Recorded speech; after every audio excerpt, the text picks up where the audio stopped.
Hello बच्चों, KM education YouTube channel में आपका स्वागत है। अभी हम क्लास 9 साइंस ग्रेविटेशन चैप्टर पढ़ रहे हैं।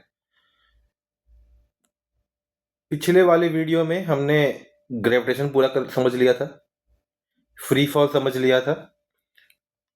इस वाले चैप्टर में हम मास पढ़ेंगे, मास समझेंगे क्या होता है, वेट समझेंगे क्या होता है, और आने वाले चैप्टर में थ्रस्ट एंड प्रेशर और आर्किमिडीज प्रिंसिपल समझेंगे हम। ठीक है, तो अभी पिछले 2 वीडियो में हमने 2 टॉपिक देख लिए, एक ग्रेविटेशन और एक फ्री फॉल। ये थर्ड वीडियो है, इसमें हम क्या देखेंगे, मास और वेट।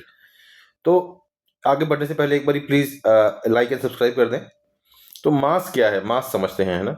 तो मास का एक डेफिनेशन जो जेनरिक डेफिनेशन है, और आप किसी भी क्लास में किसी भी इंटरव्यू में ये बोल सकते हो, वो क्या है, mass is defined as quantity of matter inside the object, है ना। कि किसी ऑब्जेक्ट के अंदर कितना मैटर है, कितना मटेरियल है, उसको अगर आपको क्वांटिफाई करना हो तो आप किससे कर सकते हो, मास से कर सकते हो। ठीक है, अगला डेफिनेशन जो इस बुक में दिया गया है और जो न्यूटन सेकेंड लॉ के हिसाब से भी आता है, तो मास of an object is the measure of its inertia. तो मास क्या है कि कोई भी ऑब्जेक्ट कितना इनर्शिया दिखाएगा किसी भी चेंज इन स्टेट के लिए, है ना। कि भाई मैंने उस पर फोर्स लगाया तो वो कितना एक्सिलरेट करेगा, फोर्स लगाया वो कितना एक्सिलरेट करेगा, वो किस पर डिपेंड करता है, उसके इनर्शिया पे। तो इनर्शिया का मेजर क्या है, मास। इनर्शिया का मेजर क्या है, मास, है ना। अभी कुछ पॉइंट हमें याद रखने हैं। क्या है, mass of an object is constant. Mass जो है ऑब्जेक्ट का क्या होता है, कांस्टेंट होता है, और प्लेस टू प्लेस क्या करता है, वेरी नहीं करता। जो ऑब्जेक्ट का मास अर्थ पे होगा स्टैटिक केस में, जो मून पे होगा स्टैटिक केस में, और जो बाकी किसी भी प्लेनेट पे स्टार पे होगा, मास क्या रहेगा, through out the universe same रहेगा। ठीक है, क्या करता है, mass of object remain same through out the universe, कहीं चेंज नहीं होगा, है ना। कोई बोलेगा मुझे मास मेजर करना है, तो कैसे मेजर कर सकते हैं, जो बैलेंस बीम होता है, जो बैलेंस बीम वाले तराजू होते हैं, कि एक तरफ एक वेट रखते हैं, दूसरे तरफ दूसरा वेट रखते हैं, और कंपेयर करके निकालते हैं, उस वाले से आप क्या निकाल सकते हो, मास निकाल सकते हो। ठीक है, अगला देखते हैं क्या है, वेट।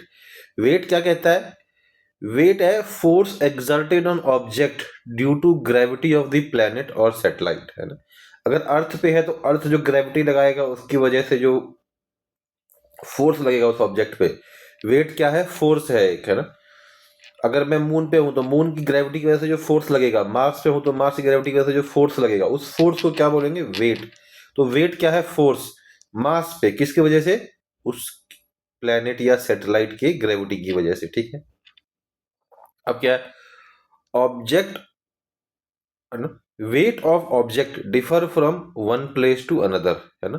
जो वेट है ऑब्जेक्ट का क्या करता है, वेरी करता है। क्यों, क्योंकि हमारा जी वेरी करता है अर्थ पे, और एक प्लेनेट से दूसरे प्लेनेट पे भी हमारा जी वेरी करता है। ठीक है, यूनिट ऑफ वेट क्या है, यूनिट ऑफ वेट है न्यूटन। अब ये मान के चलो, आपने देखा न्यूटन सेकेंड लॉ में कि फोर्स इज इक्वल टू क्या होता है, मास इनटू एक्सिलरेशन। तो अगर हम देखें फोर्स जो है, इस ग्रेविटी वाले फोर्स को अगर हम वेट बोलें, तो इस ग्रेविटेशनल फोर्स का फॉर्मूला क्या था, जी मास ऑफ अर्थ, अगर किसी मून पे है तो मास of moon into mass of object divided by radius of earth का स्क्वायर। क्यों, क्योंकि हमने ये माना था कि मतलब जो ऑब्जेक्ट का रेडियस है वो बहुत कम है, अर्थ की सरफेस पे पड़ा हुआ है वो, तो उसको हमने नेग्लेक्ट कर दिया था। अब क्या बना, जो G M mass of earth divided by radius of earth का स्क्वायर था, ये क्या था, ये स्मॉल जी था, है ना, ग्रेविटी, जिसकी वैल्यू 9.8 थी आपकी। तो फोर्स क्या हो गया, जो वेट आपका आएगा वो क्या होगा, स्मॉल जी इंटू एम। एम क्या है, मास ऑफ ऑब्जेक्ट, स्मॉल जी क्या है, उस प्लेनेट की या फिर उस सैटेलाइट की क्या है, ग्रेविटी। इस केस में किसकी है, ये अर्थ की, है ना। अब जी क्या है, स्मॉल जी, स्मॉल जी है एक्सेलरेशन ड्यू टू ग्रेविटी, और एम क्या है, मास ऑफ द ऑब्जेक्ट। अब वेट मेजर करने के लिए कोई आपको बोले भाई आप कैसे वेट मेजर कर सकते हो, तो आप वेट मेजर कर सकते हो किससे, स्प्रिंग बैलेंस को यूज करके। ठीक है, अब यूनिट जो है वेट का, वो फोर्स के यूनिट के क्या है, सेम ही है। जैसे फोर्स का यूनिट न्यूटन है, वैसे ही वेट का यूनिट क्या है, न्यूटन। ठीक है, अब इस टॉपिक से, वेट और मास से, कुछ एमसीक्यू बनते हैं, कुछ क्वेश्चन बनते हैं। तो एक क्वेश्चन जो मोस्ट केसेस में हमारे पूछा जाता है, वो क्या पूछा जाता है कि अगर किसी ऑब्जेक्ट का वेट है अर्थ पे कितना 60 न्यूटन, तो इसका जो वेट है मून पे कितना होगा, है ना। ये जब हम एक बार एनसीईआरटी में भी ऐसे 2-4 क्वेश्चन हैं, तो अभी हम एनसीईआरटी देखेंगे फिर इस क्वेश्चन को समझेंगे, ठीक है।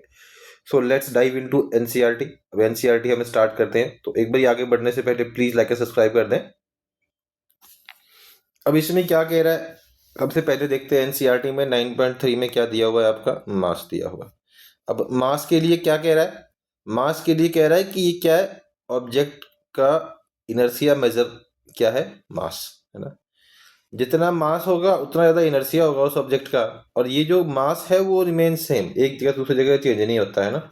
तो एक जो मास है ऑब्जेक्ट का वो क्या है, कांस्टेंट, और वो कभी चेंज नहीं होता, place to place, planet to planet, है ना, कभी चेंज नहीं होता। तो मास में ये आ सकता है कि भाई एक मास दे दिया, एक वेट दे दिया, बोला बताओ मतलब कौन सेम रहेगा। तो एक छोटा सा एमसीक्यू बन सकता है और तो कुछ बनेगा नहीं, और बाकी एक नंबर का डेफिनेशन आपसे पूछ सकते हैं। अब अगला आता है वेट। वेट पे क्वेश्चन भर भर के बनेगा हमारा। तो अब वेट क्या है, वेट है जो फोर्स से अटैच किया जाता है, ये हमने आपको ऑलरेडी पढ़ा दिया है ना, ये वाला समझा दिया थोड़ा और डिटेल में कि फोर्स क्या होता है, मास इनटू एक्सेलरेशन, एक्सेलरेशन की जगह क्या आ जाएगा, ग्रेविटी उस प्लेनेट का, और उससे क्या आ जाएगा, जो जो फोर्स ग्रेविटी की वजह से होगा उस फोर्स को क्या बोलेंगे हम, वेट। यूनिट क्या होगा, न्यूटन, है ना।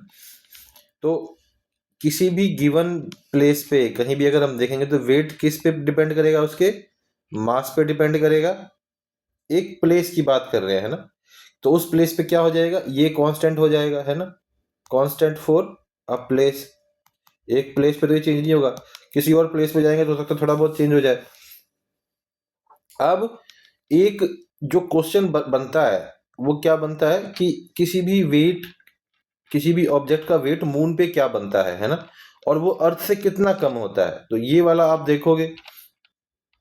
तो अब mass of the moon is less than that of the earth. Mass जो है मून का वो अर्थ से कम है, काफी कम है ना। और जो अगर हम देखें कि मून पे क्या वेट होगा, मून पे क्या वेट होगा, तो ग्रेविटेशनल फोर्स की बात करेंगे हम, G into mass of moon divided by radius of moon का square into small M. Small M क्या है, मास ऑफ ऑब्जेक्ट, है ना। तो सेम ऑब्जेक्ट अगर हम अर्थ पे रखेंगे तो एम की जगह क्या आ जाएगा, मास ऑफ अर्थ आ जाएगा, रेडियस ऑफ अर्थ आ जाएगा। अब हमें इसने क्या बता दिया कि अर्थ का जो मास है वो क्या है, 5.98 इंटू 10⁻²4।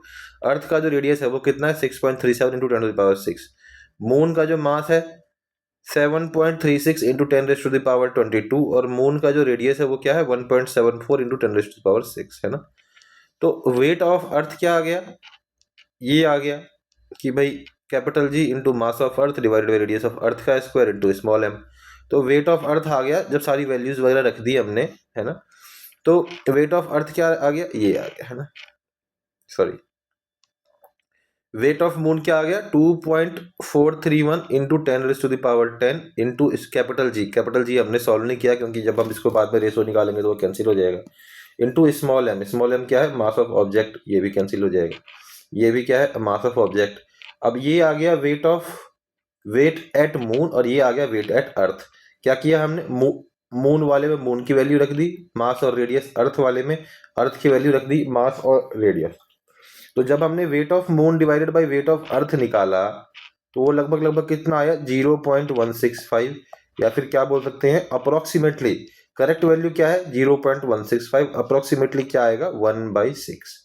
तो ये आपने याद रखना है, ये आपका हो गया एक इंपॉर्टेंट पार्ट, है ना, कि जो जितना मून पे वेट होगा और जितना अर्थ पे वेट होगा दोनों का रेशो निकालोगे तो क्या होगा 1/6।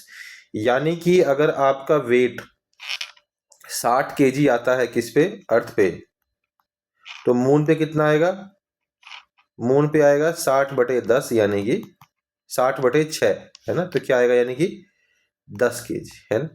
तो ये आपने फॉर्मूला याद रखना है, इससे आपके क्वेश्चन बन जाएंगे अच्छे, अपने क्लासेस के भी और आगे के भी। अब एक एग्जांपल दे दिया हमें, ये कह रहा है एक मास जो है ऑब्जेक्ट का वो कितना है 10 kg। अब बताओ इसका वेट क्या है, तो mass into gravity is equal to क्या हो जाएगा, वेट। अब मास क्या है 10, ग्रेविटी क्या है 9.8, है ना। तो ये क्या हो जाएगा मीटर पर सेकेंड स्क्वायर, तो ये कितना हो जाएगा 98। ये क्या है केजी, ये क्या है मीटर पर सेकंड स्क्वायर, या तो केजी मीटर पर सेकंड स्क्वायर लिख दो या फिर लिख दो 98 न्यूटन, है ना। अगला क्या है कि एक ऑब्जेक्ट जो है 10 न्यूटन वेट कर रहा है, कब, जब अर्थ पे नापा। तो मून पे क्या होगा, तो हमें पता है कि वेट ऑन अर्थ, है ना, इज कितना, वेट ऑफ मून के 6 टाइम्स, है ना, वेट ऑफ मून के कितना 6 टाइम्स। तो अर्थ पे कितना वेट है 10, तो मून पे कितना हो जाएगा 10/6, है ना। तो ये आ जाएगा आपका आंसर। यहाँ पे कितना आ गया 1.67। ठीक है, अब अगला क्वेश्चन क्या कह रहा है, अब मास के बीच में और वेट के बीच में क्या डिफरेंस है ना। तो ये आपका क्वेश्चन बन आ सकता है एग्जाम में, और मोस्टली आएगा ये आपका जो एग्जाम के लिए है, एक अच्छा क्वेश्चन है ना। तो ऑब्जेक्ट के मास में और ऑब्जेक्ट के वेट में क्या डिफरेंस है, तो जो मैंने समझाया उसको आप पैरेलल लिख दोगे, है ना, कि मास कभी चेंज नहीं होता, वेट चेंज होता है। मास इनर्शिया है, वेट क्या है फोर्स है। मास की यूनिट क्या है केजी है, वेट की यूनिट क्या है न्यूटन है ना। अब why is the weight of an object on the moon is 1/6 the weight of the object on the earth। ये क्वेश्चन आ सकता है आपका 4 या 5 नंबर का। तो सेकंड पार्ट में आपने ये एज इट इज चिपकाना है, कहां से कहां तक, यहां से यहां तक। ये जो है ना आपका यहां से यहां तक वाला पार्ट जो बन रहा है, ये आपने सेम समझाना है इसको, ठीक है।